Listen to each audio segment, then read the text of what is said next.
ایک عورت آئی نبی پاک صلی اللہ علیہ وسلم کے پاس، حضرت ابو امامہ باہلی رضی اللہ تعالیٰ عنہ، یہ بھی صحابی ہیں، بولو سبحان اللہ۔ حدیث ہے اور اس محفل کا بھی ایک ادب ہوتا ہے، تو ذرا ادب کو بھی ملحوظ خاطر رکھنا چاہیے، اس لیے محبت سے سنیں۔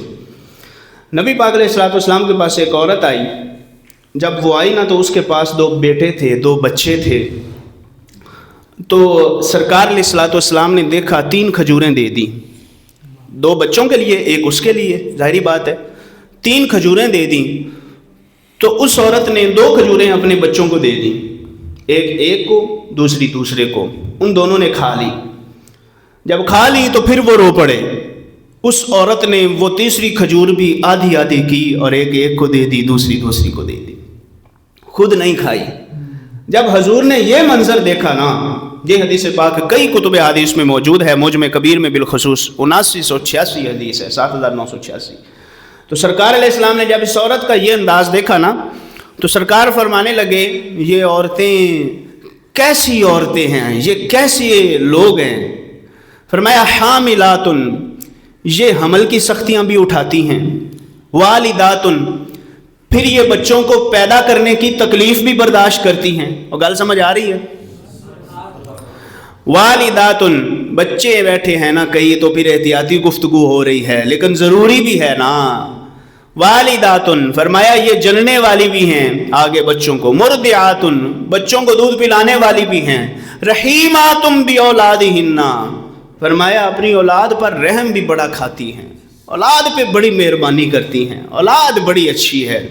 فرمایا لولا ما یاتین الی ازواجہن لدخل مصلیاتہن الجنہ، کدی وہ کم چھڈ دین نا جڑا یہ اپنے شوہراں نال کردیاں نے، وہ جو زبان چلاتی نا شوہر کے آگے سے، یہ حقیقت ہے۔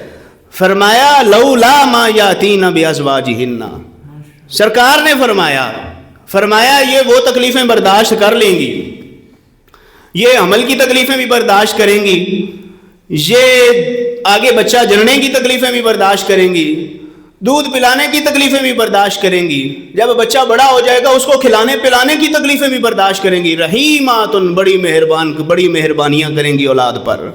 سرکار نے فرمایا پر ایک عیب ہے کہ شوہر کے آگے سے زبان ان کی نہیں رکتی، شوہر کے حقوق کو یہ ادا نہیں کرتی۔ فرمایا اگر کبھی وہ کام چھوڑ دینا، ایک یہ کام، باقی سب، سرکار نے فرمایا یہ ساری خوبیاں پائی جاتی ہیں عورت کے اندر، لیکن ایک عیب کا ذکر کر دیا۔ فرمایا ساری خوبیاں پائی جاتی ہیں لیکن ایک عیب کاش یہ ان میں سے ختم ہو جائے تو لدخل مصلیاتہن الجنہ، فرمایا یہ نماز بھی پڑھتی رہیں گی، اللہ ان کو جنت میں داخلہ عطا فرما دے گا۔ نمازی تو پھر ویسے ہوتی ہیں، نمازوں کا بڑا شوق ہوتا ہے، نماز بھی ہم نے پڑھنی، ہم نے یہ بھی پڑھنا ہے، ہم نے فلاں کتاب بھی پڑھنی، ہم نے وہ بھی کرنا ہے، یہ سب کچھ کریں گی، لیکن فرمایا یہ ایک عیب ان کے اندر کاش نہ ہو، کاش یہ ایک عیب ان کے اندر نہ ہو، تو فرمایا اللہ انہیں جنت میں داخلہ عطا فرما دے گا۔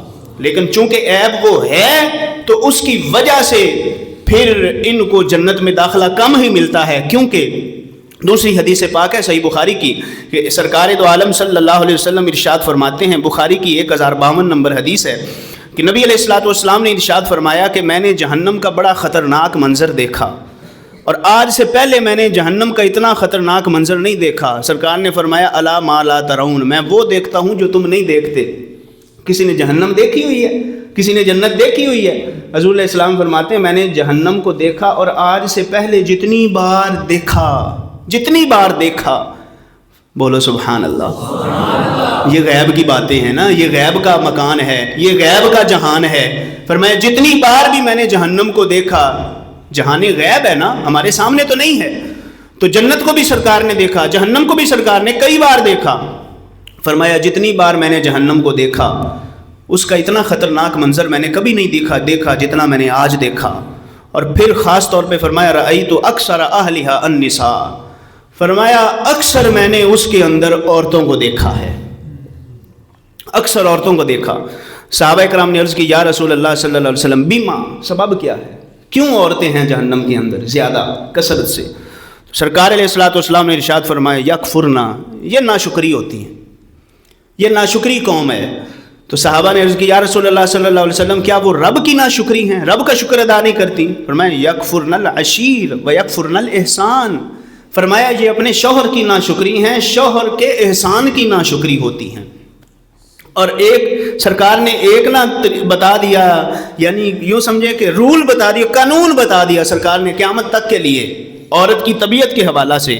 سرکار علیہ السلام نے فرمایا لو احسنت الی احداہن الدہر کلہ, فرمایا اگر تو کسی عورت پہ ساری زندگی احسان کرتا رہے نا, ساری زندگی اندے نال چنگیائی کرتا رہے, ثم رأت منک شیئا, فرمایا تجھ سے ایک ہلکی سی مسٹیک ہو جائے, تجھ میں ذرا سا وہ کوئی عیب دیکھ لے یا کوئی ذرا سی تجھ میں غلطی تجھ سے ہو جائے, تو فرمایا ماں, وہ کہے گی, وہ عورت بولے گی قالت ما رأیت منک خیرا قط, کبھی کوئی چنگا کام کیتا بھی ہے, میں نے تجھ میں کبھی بھلائی نہیں دیکھی. فرمایا ساری زندگی بھلائی کر لو, ایک مسٹیک کی وجہ سے فرمایا وہ کہے گی کبھی تم سے میں نے خیر دیکھی ہی نہیں ہے, کبھی تجھ میں نے بھلائی دیکھی ہی نہیں ہے, ساری زندگی تو نے مجھے یوں کر دیا, تو میں نے برباد کر چھڈیا, تیرے فلانے یہیں ہون تے تیرے ڈمکانے یہیں ہون.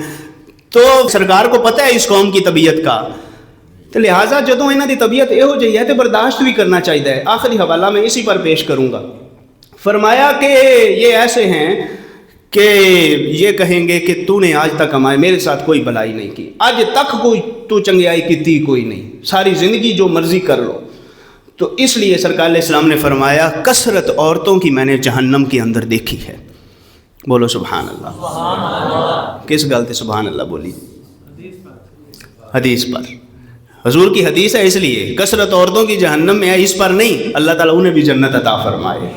حدیث تھی نا, تو حدیث پاک حضور کا فرمان ہم نے سنا ہے, تو حضور کے فرمان پر ہم نے کہا سبحان اللہ. سبحان اللہ کا بھی خیال رکھا کرو, ایویں سبحان اللہ نہیں چاہ دینی ہوندی. سبحان اللہ گل کر رہے نال دے تے ادھر خطیب صاحب نے جملہ بند کیتا کہ سبحان اللہ, گل پوچھ لو کی ہوئی ہے, کوئی نہیں پتا. تو سبحان اللہ کا مقصد بھی ہوتا ہے کہ اللہ پاک ہے. سبحان اللہ, اللہ ہر عیب سے پاک ہے, اس لیے کہتے ہیں پیار سے بولو سبحان اللہ, محبت سے بولو سبحان اللہ. یعنی آپ کو بات سمجھ آئی ہے تو بولو سبحان اللہ, بلا وجہ ایسے ہی مسجد کو سر پہ اٹھانے کے لیے نہ بولو سبحان اللہ, تو پیار سے بولو سبحان اللہ.